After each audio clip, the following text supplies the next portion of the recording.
Hey everyone, it's Davey Mooney over here at the University of North Texas, where I run the jazz guitar program.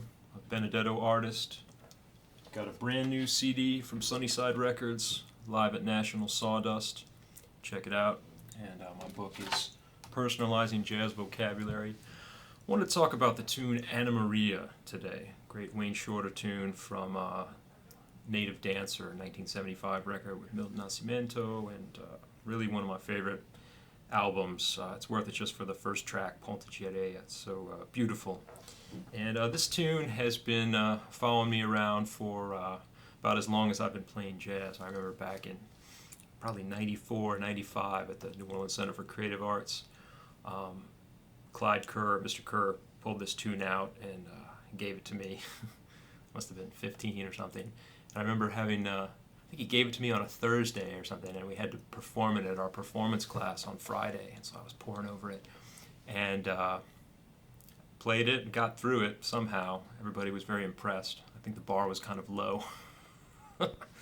But it's an interesting tune for a lot of ways. And then later on, I remember at the Monk Institute, Terence Blanchard used this tune as an example of, I think, what he was hoping we would aspire to compositionally. The way the melody develops in such a interesting kind of organic way. It's not so literal the way it develops maybe in like a classical kind of retrograde transposition inversion kind of way, but the melody just sort of repeats. The chords kind of repeat, but in a different order. Anyway, it's very it feels very natural, but you can't point to it's exactly what's happening in the song. And the harmonies are interesting too, because I teach this song in my improv class, and I think in jazz education in general we started to move away from sort of chord scale theory and modal interpretations of how to play on tunes. But a song like this, I think if you didn't have any concept of modal playing and things like the Phrygian mode or the Mixolydian, Aeolian, whether you call them that or not, if you had no way to identify those specific sounds, it'd be really difficult to play on this tune, because it moves through a lot of different kind of colors, would be another way to think about it. But when you're improvising, you don't necessarily have to use major scales or modes of any kind of 7-note scale, but you need ways to evoke those particular sounds. So I'm just going to go through it. I'm going to play through a few choruses later, but maybe just go through the different harmonies and break it into chunks and talk about the ways that I think about it. So that first 4 bars, you've got like G major 7 going to what on some charts they'll call like E flat over G. Sometimes I think of it as like an E flat 2 over G. Call it like the Donald Fagen chord, the Steely Dan chord,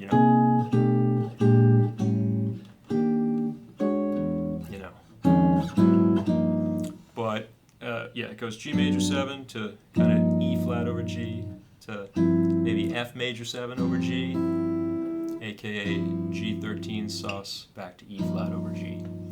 And really you've got, if you want to use the traditional Greek mode names, you have kind of Ionian to Aeolian to Mixolydian to Aeolian. So G major.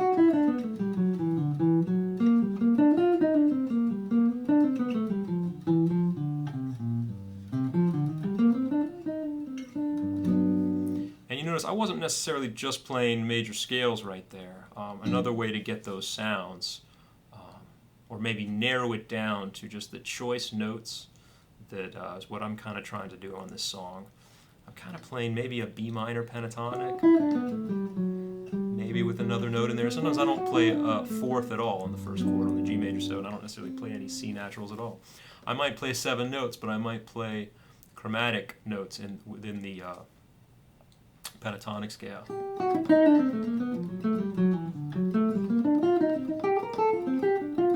There's that Aeolian. I find these days sometimes I end up with 6-note scales. I don't know where I don't know if I'm playing a major scale minus a note or a pentatonic plus a note. So that second chord, I'm kind of playing, it's kind of a G minor pentatonic, maybe with an E flat. Sometimes I'll put an A natural in there, and then of course I end up with the actual Aeolian mode, which is B flat major. And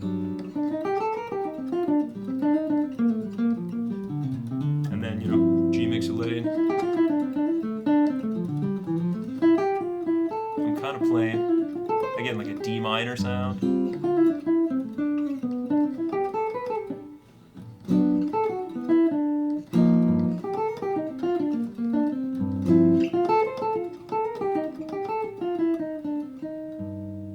Then the next chord, the next little chunk of harmony, we've got that same sound D flat 2 over F. So it's kind of a, you know, you can think of F Aeolian, or maybe an F minor pentatonic, kind of a B flat minor sound. The next chord is G flat major 7 sharp 11, so it's G flat Lydian. So those are kind of the same sound in a way.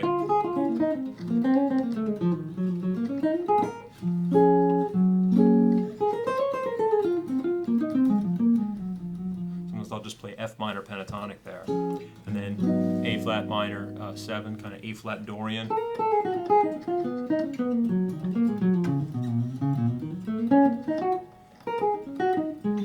To what a lot of charts call like B flat over A flat. To me, it's also, if you wanted to add more notes to that, you could kind of just play off of those you know, a B flat major triad, or if you wanted to add another something to that chord right there, you could kind of put a G flat in there, because the following chord is G minor. It almost has like an A flat dominant 7 feel to me. So, because it's going right into a G minor. So, in the beginning.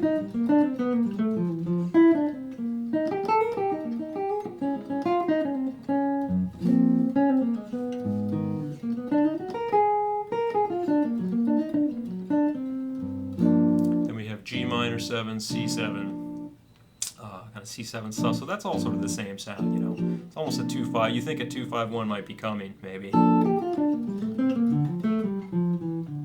But you actually get D over C there, which is also, if I were going to play any kind of B note on that D over C, it would probably be a B flat. I might just play off of triads, and that avoids the issue. But so from that bar. Sure.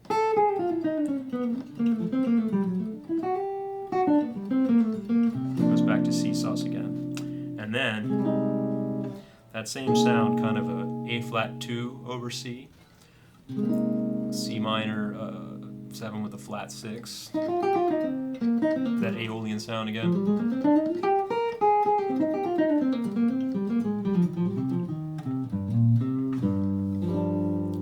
Into like a vamp that's kind of G Phrygian. People do different things in that section. Sometimes I'll just play blues there because I'm kind of relieved to get through all that modality. Or I might play something that really evokes the G Phrygian sound. Like sometimes I'll play this little collection, I talk about this with my students, this little 4-note thing where I'll go G, A flat, C, D.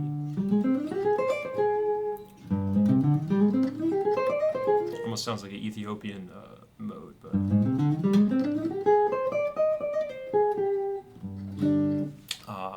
then think about this tune. The next section, that's kind of the A section. The B section sort of starts like the A, and you think it's going to be the same. It's hard. This song can be really difficult to memorize because of that. So it starts with our Ionian, then it goes to our Mixolydian, or it goes from a G major 7 to a G7 sus, or F over G. So you got. Sometimes I mess up and go to that chord again for the second one on the B section, but it's really this. Then you have this part's kind of interesting. I sort of added that bass line on my own, but you have kind of F sus to E7 sharp 9 to E flat 7 sus. And those 3 chords go by at a little faster clip. And what I do, I try to treat those 3 chords as kind of a little block of harmony and find a collection of notes that works over all 3 of them. Like for instance, these notes here. It's like F, G, B flat, C, D flat, all work over those chords. And then you could play around with them and also the notes that, so the notes that stay the same and the notes that move. So you could kind of have that changes while this stays the same. So you can go.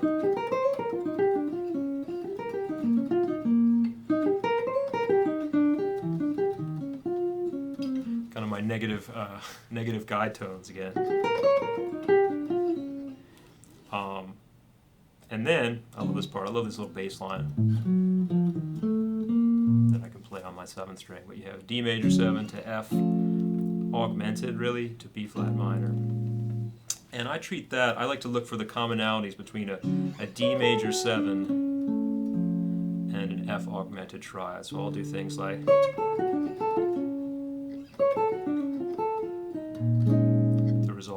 resolve to a B flat minor, so I'll do stuff like, or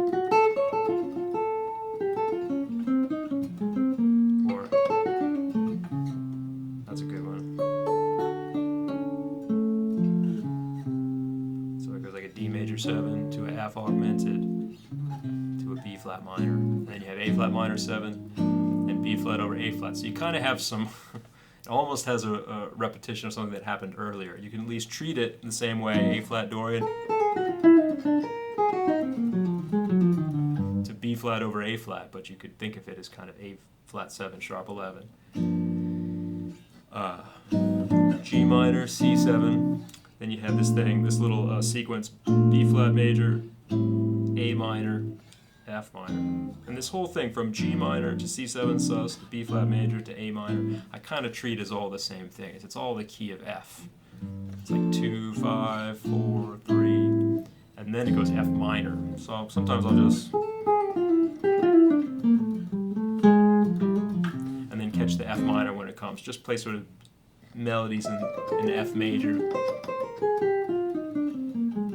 Then we have this climax of ascending sus chords. I like to think about it. So I'm on F minor, then it goes B flat sus, D flat sus, and B minor, and then E flat minor. But as you can kind of see, as a guitar player, that's really the same harmony moved up in a parallel way. So you kind of have, one way to think about it would be like B flat sus, D flat sus, E sus, A flat sus. So kind of sus chords moving in minor thirds and then in a major third. So I can play the same type of material. I can think of them as minor chords, think of it as F minor to A flat minor to B minor to E flat minor, and just play, Dorian stuff, or try to do some of my old Pat Martino licks, dust those off, Pat Martino or Steve Mazikowski, I can't remember anymore. And then after that E flat minor, we have the one part of the song that actually repeats exactly. So you have that D major, F augmented, B flat minor, A flat minor, B flat over A flat. And it's the only 4 bars of music that repeats exactly in the song. Then we have sort of similar, the last, we're getting to the end of the song. You have the next part is G minor, C7, B flat major, A minor. So it's that same harmony in the key of F. 2, 5, 4, 3, and then you have F minor again, but then you have this sneaky little E minor in there, which I like because I can play this chord, which is like my favorite sort of, Metallica ballad chord. Every metal tune has that chord in it. Every metal ballad, thrash metal ballad. But and I just play, if I actually play that E minor chord at all, I just probably do something parallel, something on F minor, move it down a half step, and then back to G.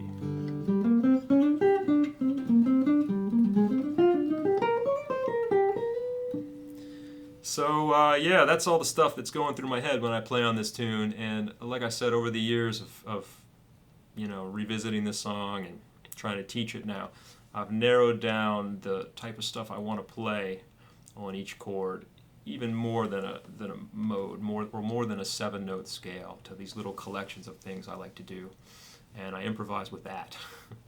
And so here's a couple choruses of me doing it.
Bye.